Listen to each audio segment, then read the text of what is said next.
आपके पिछले कार्यकाल में आप लोगों ने काफी बड़े काम किए। आपने आर्टिकल 370 को रद्द किया, आपने सीए को इम्प्लीमेंट किया, क्रिमिनल प्रोसीजर लॉ लाए, आपने तमाम इस तरह के बड़े काम किए। पर अगर आज आप ऑपोजिशन को देखें तो काफी ऑपोजिशन वाले कहते हैं कि जो है ये जो 370 को जो है वो वापस लाएंगे, कहते हैं सीए हम इम्प्लीमेंट नहीं होने देंगे। और सारे बड़े नेता ममता बनर्जी, चिदम्बरम जी, ये सब इस तरह की बातें करते हैं। तो इसको आप कैसे देखते हैं, क्या कहना चाहिए? देखिए, इनके माइनॉरिटी के वोट प्राप्त करने का टोटका है।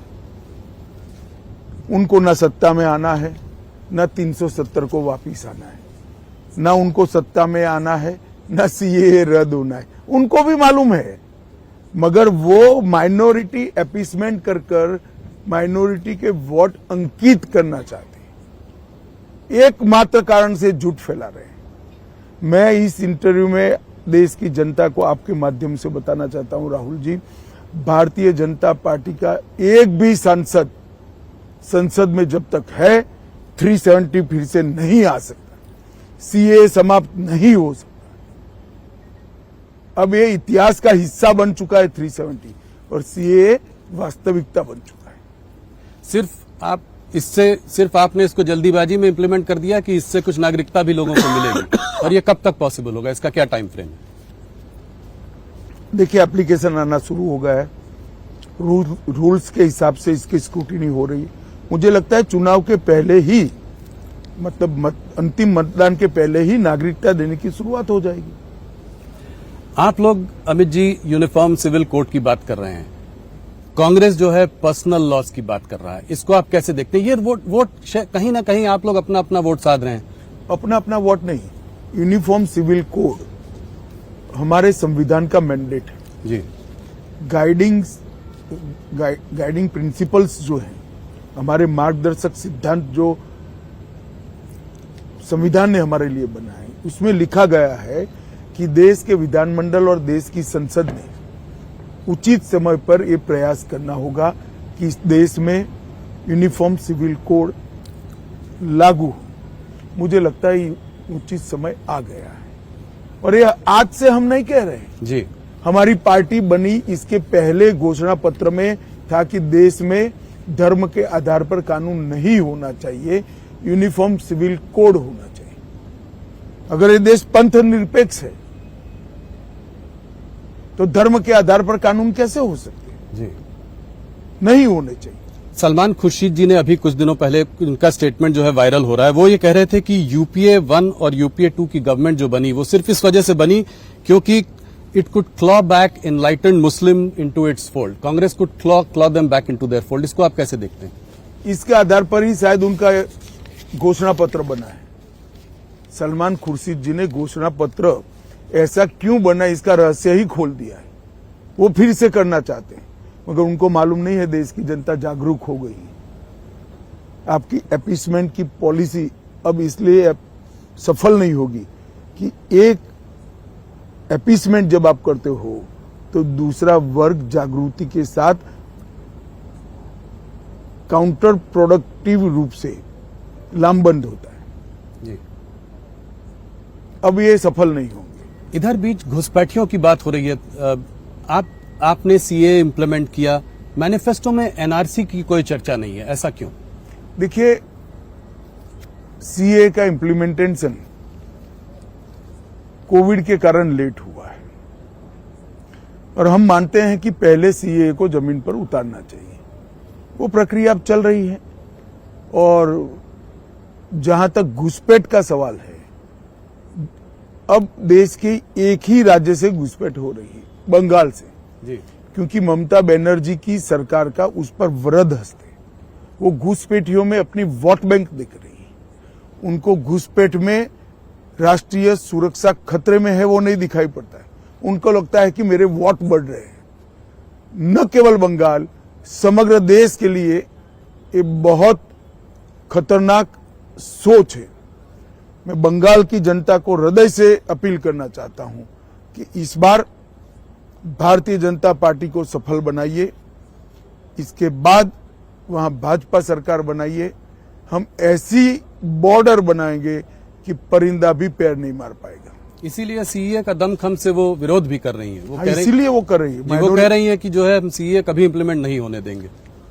उनको मालूम नहीं है नागरिकता सेंट्रल सब्जेक्ट है, इसमें स्टेट को कुछ करना ही नहीं है। शायद मालूम है मगर माइनॉरिटी को गुमराह करने के लिए वो बोल रही।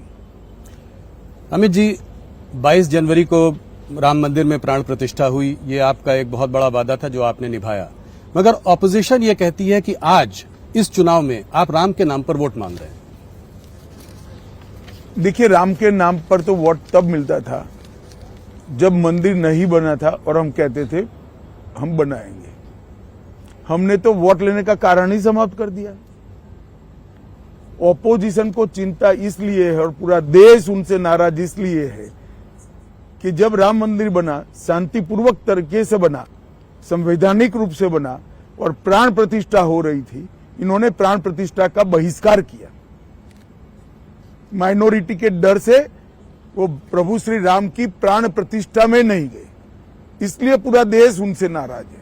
हमने कभी ये नहीं कहा कि राम मंदिर बनाया इसलिए हमें वोट दीजिए, मगर पूरे देश की जनता जानती है 70 साल से ये लोग अटका कर रखे थे।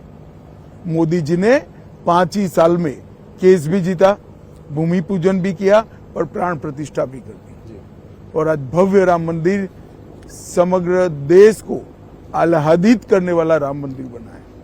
अमित जी, एक आखिरी सवाल, हिंदू मुसलमान की जो चर्चा रही उस पर मुझे आपसे पूछना है।